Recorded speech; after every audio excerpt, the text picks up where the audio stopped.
عليكم ورحمة الله وبركاته.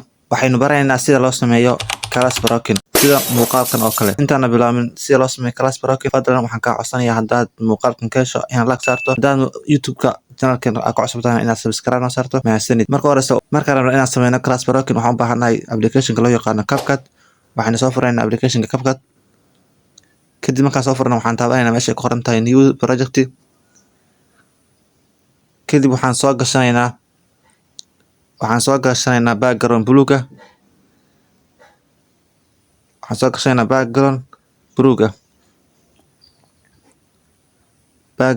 soo gashanaynaa. kadib markaan soo gashanno waxaynu ka jaraynaa watermarka CapCut-ka. markaan ka jarno dilidan intaa kadib waxaan samayn doonaa waxaan soo gashanaynaa video aragno inaan ama sawirka aragno inaan class broken aan ku sameyno. waxaanu taban doonaa meesha qoran tahay overlay. kadib aad overlay dheh. kadib waxaad soo gashanaysaa muuqaal sawirka rabta inaad ku sameyso class broken. ana waxaan rabaa inaan ku sameeyo sawirkan ninkan. kadib waxaan dhahayaa aad. kadib waxaan soo gashan doonaa waxaan la ekansiin doonaa sawirka iyo backgroundkaas la ekansiinaa anagoo faraha ku kala jiidaynaa.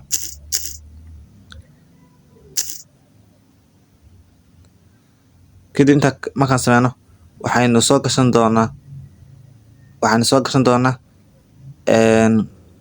background green ah iyo buluug ah isku dhex jiro. backgroundkan ayaan soo gashanaynaa.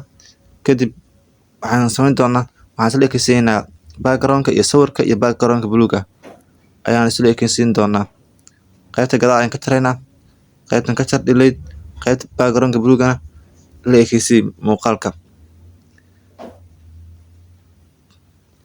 kadib intaa markaan sameyno waxaan sameyn doonaa backgroundka cagaarka ee video wato ayaanu ka tirtiraynaa. waxaan taabanayna video aan taabana. kadib waxaynu tegi doonaa meesha qoran tahay remove background. kadib waxaan dooran doonaa chroma key. kadib waxaan ka tirtiri doonaa backgroundka cagaarka ah.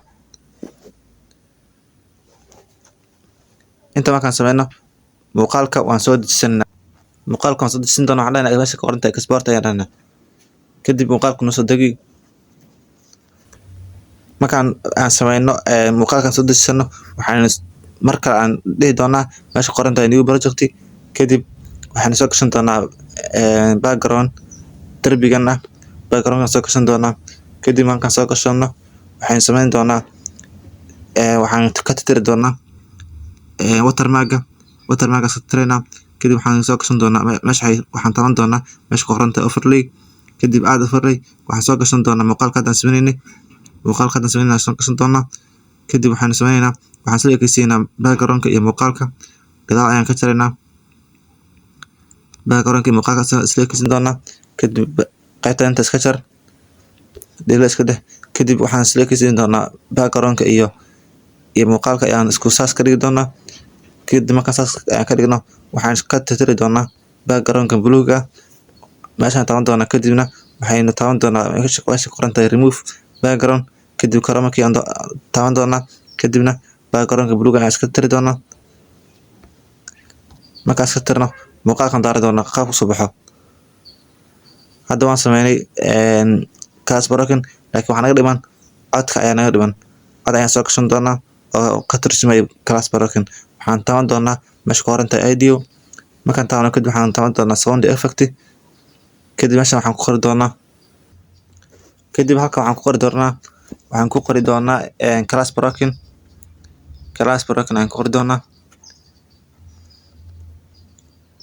class broken